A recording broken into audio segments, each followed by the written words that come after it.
Hey, I'm back. So, as I said, this video is about why we employ at age 16.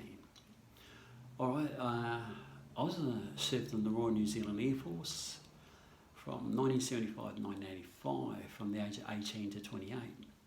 Now, our New Zealand Air Force was like the most sophisticated Air Force, I reckon, on the planet. You see, because we had the Orion aircraft, which are big aircraft with turboprop engines, with the propellers, 4 of them. And I worked on those, and we had 16 aircrew on board, electronic operators, and 16 aircrew on board. And we used to compete against the Australians, the Americans, and the British in the submarine warfare. So we had to get our aircraft in the air, out to sea, and track down the nuclear sub that was under the ocean. Right, the first one to get it and bomb it, right, because we had a bomb bay door underneath the aircraft and just bomb it. But you've got to drop the sonars into the water, and it sends out the signal, tracks out where that darn submarine is, and you bomb it. Right, so we won. Almost every year we won. But our competitors had the Nimrod. These were jet aircraft, man, as fast as can be. And they had all the, and you see, we had the old digital, we didn't have digital technology. We had the valve technologies, the old radio systems. We still kicked their butts. We still beat them, right? Slower aircraft, turboprop. They got jet engines, got the Nimrods with the jet engines and all the high-tech computer systems. We still beat them. Little Air Force like New Zealand. Not only that, they rocked up with aircraft like ours, like Skyhawks or Orions or whatever, and they got 30 engineers, right? We rock up saying on an aircraft, we got 5. 5 would do a better job. Because the Air Force cross-trained us in the different professions. They rocked up with a couple of specialists in the undercarriage. He didn't know anything about anything else. And they got engines specialists. Didn't know anything about anything else. And then they got airframes. Didn't know anything about anything else. Well, Kiwis, we were cross-trained. So if someone fell sick, we just step across and fix that up. And that's all. Cross-trained. There's a difference. New Zealand. Fantastic. Absolute magnificent organisation. And I had a very good name as an engineer, and I was in charge of the special loading. It was a platform, a truck, right? But it had no cab on it. Like an ordinary truck, it had a small cab that pulled out from the side of the vehicle. It had 2 V8 motors, big ones, and one drove the vehicle.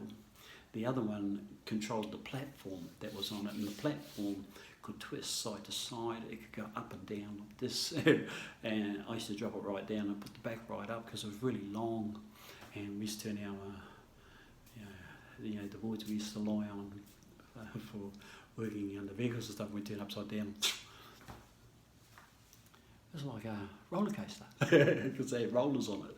Well, that vehicle was a special low loader for loading the Hercules aircraft. So our Air Force was so efficient that our pilots landed, right? The Hercules landed, it came and taxied in, and then we drove up behind it with the special rig, right? And it was loaded up with all the pallets full of emergency equipment and food and everything. All the pallets were up on top of it on these rollers. And we drove up behind the Hercules. They left all the engines running. The loadmaster dropped the back door. We drove up. We adjusted all the height of this vehicle so that it was at the perfect alignment with the Hercules aircraft, because that had rollers on the inside too. And then what we did was we pushed the pallets, physically, pushed the pallets straight into the back of the Hercules. And as the load went in, the Hercules started to drop, right? So we just adjusted this platform down as the aircraft was dropping, and we kept loading it with all these pallets.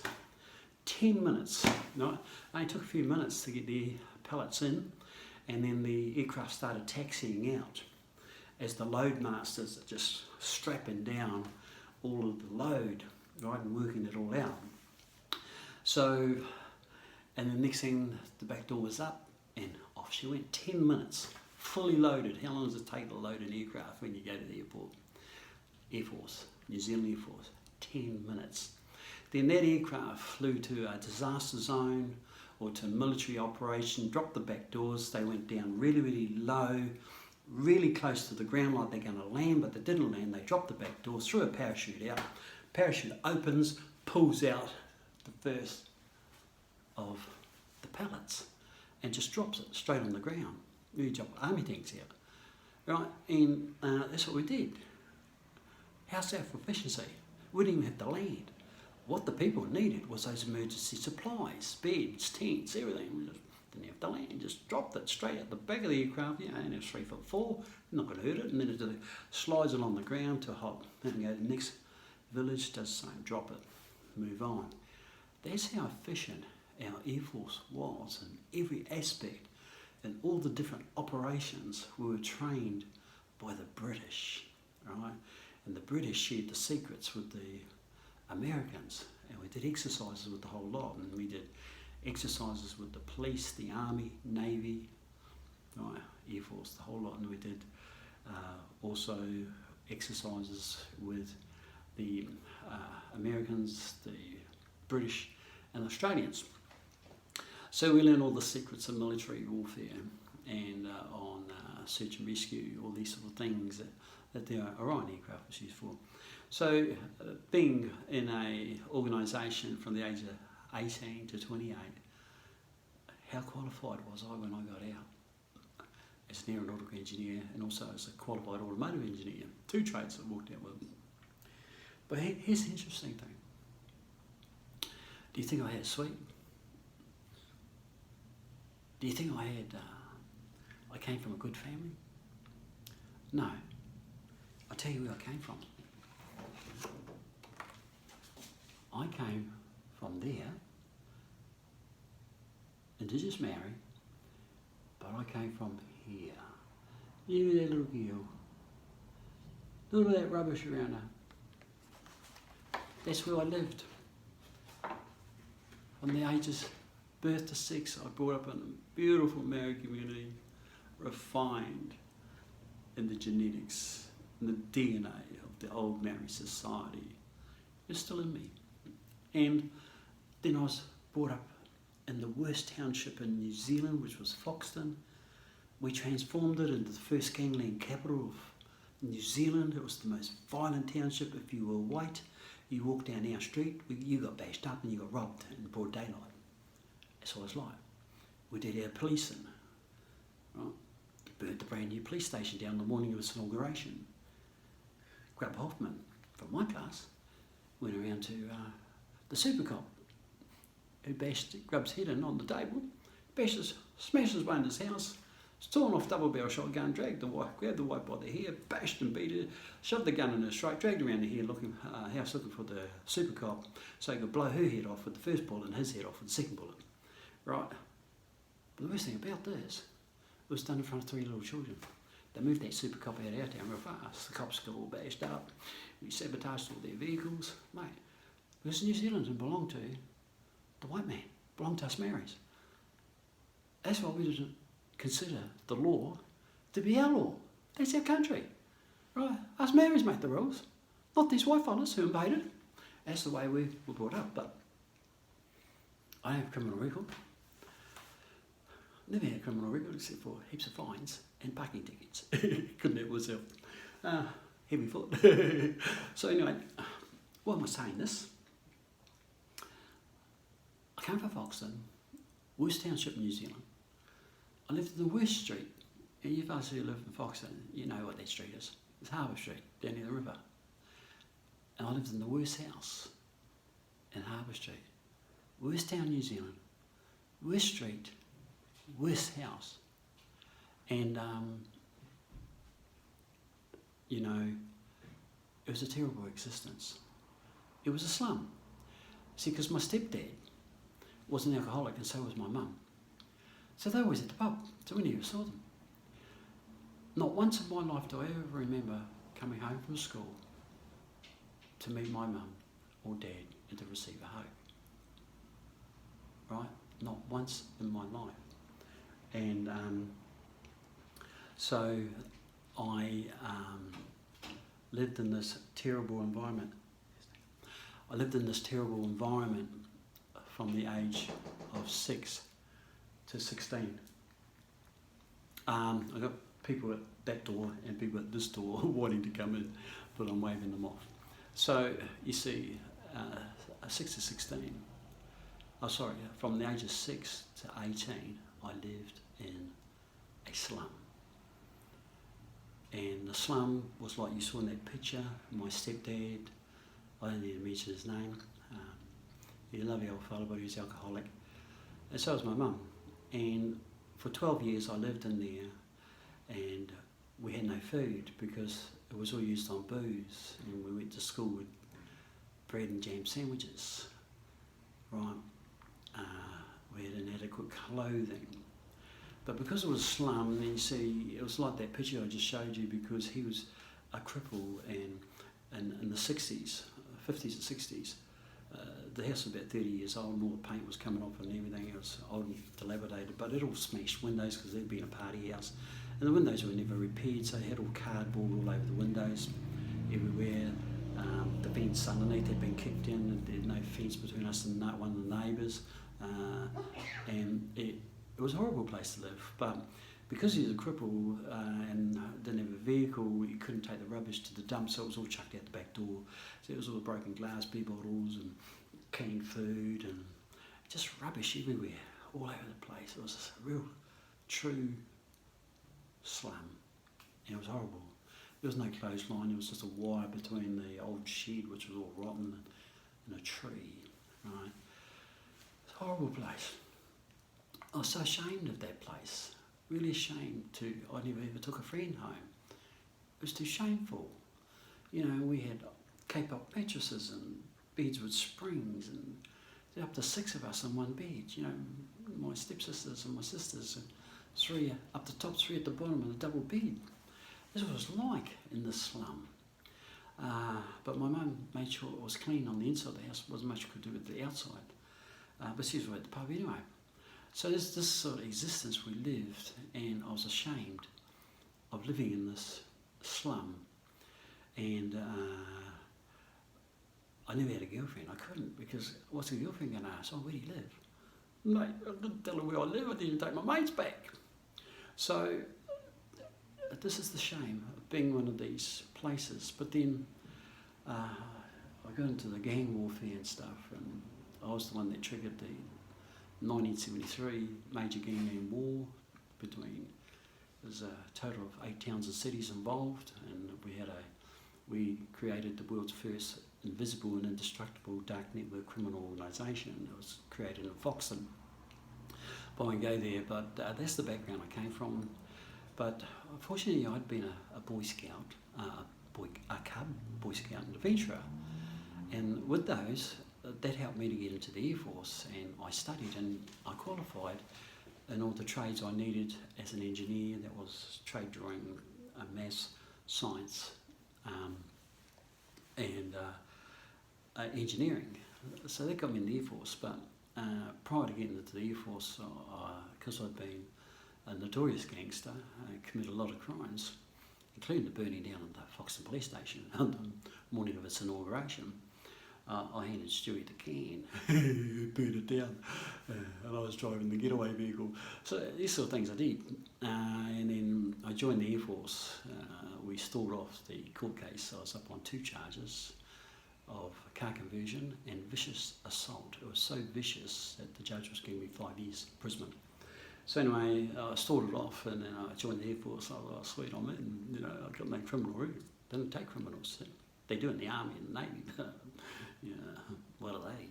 So anyway, here, the Air Force was elite. They didn't take rubbish. They didn't take criminals. And so I joined up, and on the day I joined in, they asked questions like, have you got a criminal record? I haven't. Good. So I got over that. And then the next question said, oh, are you in court? So I told him, yes, I am. And the sergeant said to me, well, you can pack your bags and get out. We don't take your type of Air Force. Oh, no. You go and see the boss. So I went to see the boss. And the boss, his name was Terry Werder, but he was from the Army. And he was, the Army controlled the Army, Air Force, Navy, and police was controlled by the Army generals. He was sent by the Army generals to sort the Air Force out. Right? And he says to me, and he's dressed in an Army uniform, not Air Force, he says to me, so what are you up on? I said, car conversion, we stopped here, crashed it, head on to another car. So I got caught. And the other thing was vicious assault. This fella was choking me, so I smashed my conscience, kicked his head in for 10 minutes. He said, we don't take your type in the Air Force. Go and pack your bags and get out. So I said to him, I said, come on, bro. I come from Foxton. I come from the slums. All my rallies, they're working in the freezing works, cutting meat. They're all bums, And then I got the rest of the rallies, they're working in the blooming sweeping roads and stuff. I don't want to be like them. I want to trade. I want to be somebody. I want a career. I want to be like them. Give us a chance. So I pleaded with him. So he went silent for a minute. He looks at me and goes, all right, boy, you have the right attitude. I'm going to give you a chance. You're in. 5 months probation. About that age, he overrode Air Force law because I had the right attitude. But I also had the qualifications to get in. But it was my attitude that I wanted to change. I wanted to be a better person. I wanted to be a decent person with a decent job. Got me in. Right? How grateful do you think I was? Because I come from here, but I was one of these, from the slum. So what he did 2 weeks later was my court case. He sent me up, flew me up to live in, to the courthouse, and sent a commander up. I went up before the judge, it was a female judge, and she says, yeah, that's a horrendous crime, what you did in bashing that bloke up. Kicking a bloke who's unconscious for 10 minutes, not on. I'm giving you 5 years imprisonment. So, anyway, the commander, dressed in Air Force uniform, stood up and said, excuse me, ma'am, I'm from the Royal New Zealand Air Force, I'm Commander so-and-so. We'd like to take him into the Air Force. He's passed our recruitment processes. We'd like to take him in, train him, make him a decent person, give him a career. Please don't send him to jail, give him to us. She said, you're on. How's that? She said, young man, it's your lucky day. I'm going to let the Air Force take you, turn you into a decent citizen, give you a job, rather than put you in a prison. They said, not only that, it is your lucky day, because I'm going to discharge the charge so that you do not have a criminal record against your name. How grateful do you think I was to know that I wasn't going to jail, that the Air Force was taking me and they were going to train, refine me in the best military organisation on the planet, the most efficient, and they gave me a break. A gangster, good for nothing gangster, the most notorious of the New Zealand gangsters in all New Zealand history. No one has a worse gangster history than myself. When you find out, listen to our Truth About 9/11 podcast, and some of the other things you'll learn about what I used to be, but I'm not like that anymore, thanks to leg brake technology. So that was my background. I was given a chance because of my attitude, my desire to be a decent person, a decent citizen. And I worked at it. Now, when you take someone from a slum and you give them a break in an organisation so efficient like that, they are loyal, they are grateful for what you did, and I was. I was the most loyal, dedicated servant in the Air Force for 10 years. You know, I was so grateful that just after we joined, everybody wrote home and said, oh yeah, we're using rifles at the rifle range, doing commando training and all this. I didn't mention anything about that. I ran home to my mum. So, Mum, I got sheets on my bed. Blankets, no holes. And we have 3 feeds a day. Man, you should see what we're eating. It's really like the best food. For breakfast, we have spaghetti, baked beans, mince, tomatoes, eggs, baked, fried eggs, scrambled eggs, poached eggs. Mate, I stuffed the whole lot on my plate and ate it. And 5 pieces of toast. Awesome. Yeah, we have crayfish and steak eggs, chips for dinner, man. Puddings. That's what I wrote about, because I never had those. And the bread and jam, man. How grateful do you think I was? And then we had the most beautiful uniforms that when you wore our SD uniform with the fancy cap, hat, you felt really proud. And people looked at you walking down the street, man, oh, he's one of the elite from the Air Force. Man, you had an easy job picking up chicks, eh? You really did, your uniform. So, because it was elite. Here I am in an elite organisation, learning how to shoot rifles and all the commando training, all that sort of stuff. And yeah, military was magnificent, what we learned in the engineering. So, how grateful do you think I was? Instead of doing 5 years jail and killing somebody in there. So, I was set up for life, thanks to Terry Werder.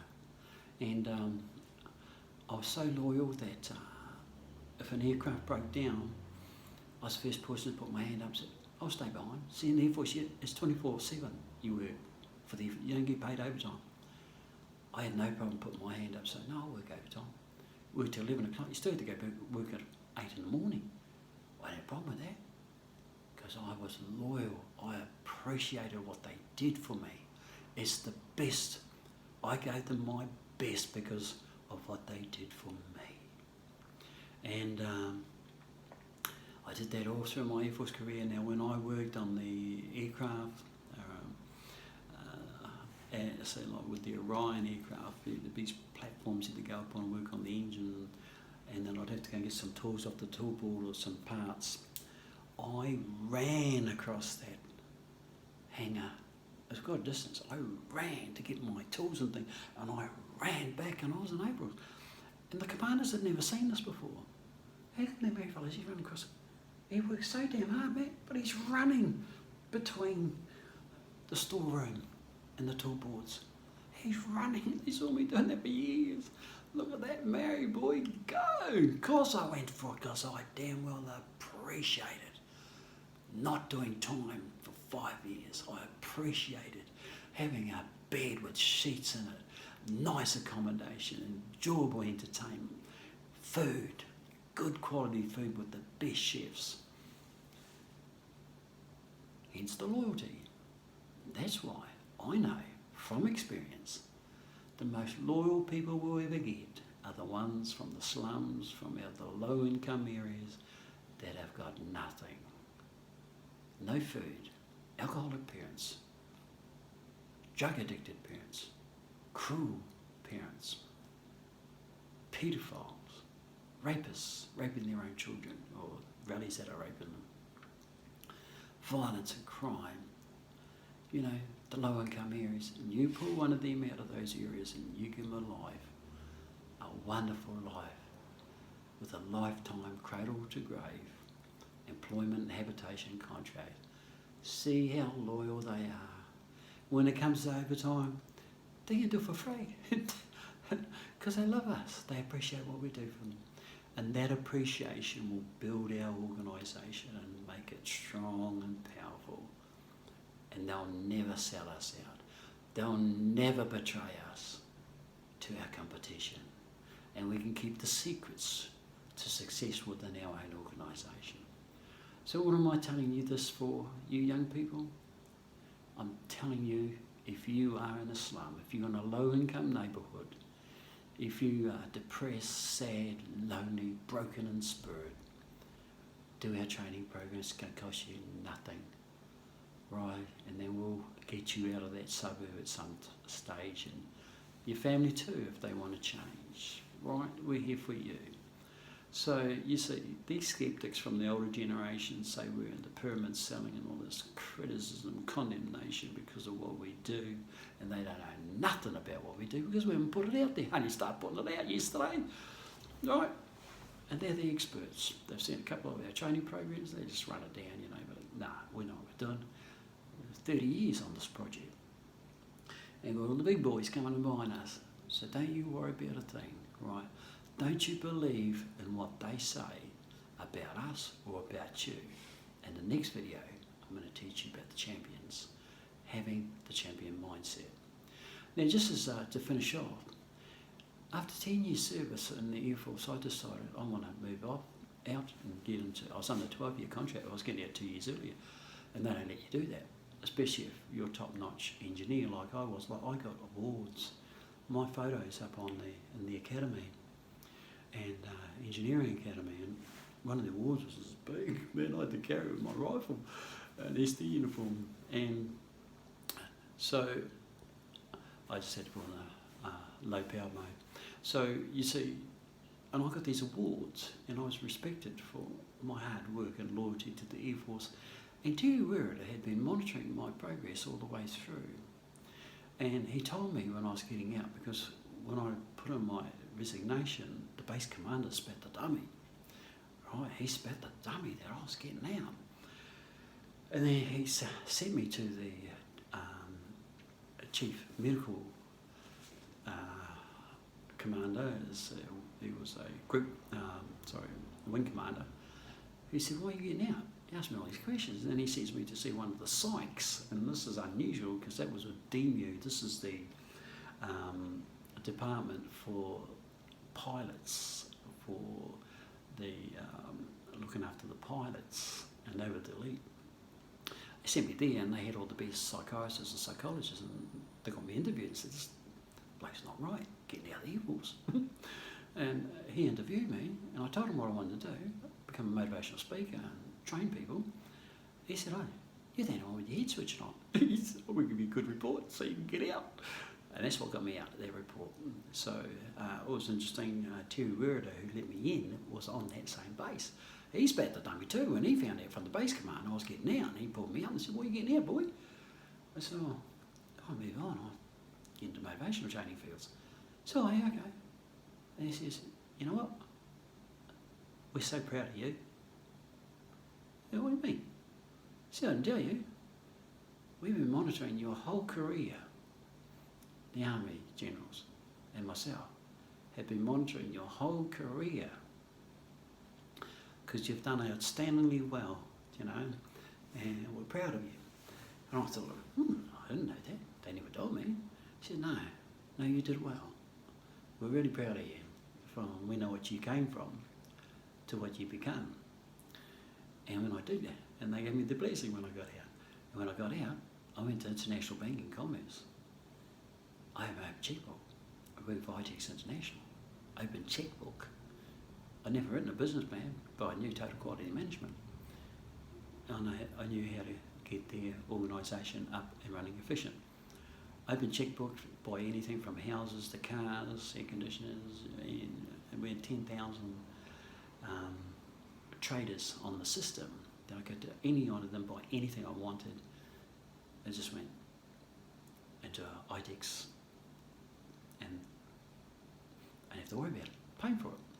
So, and what was I? I came out of a slum. Right, when I left the Air Force, I went into consulting to marketing companies and also to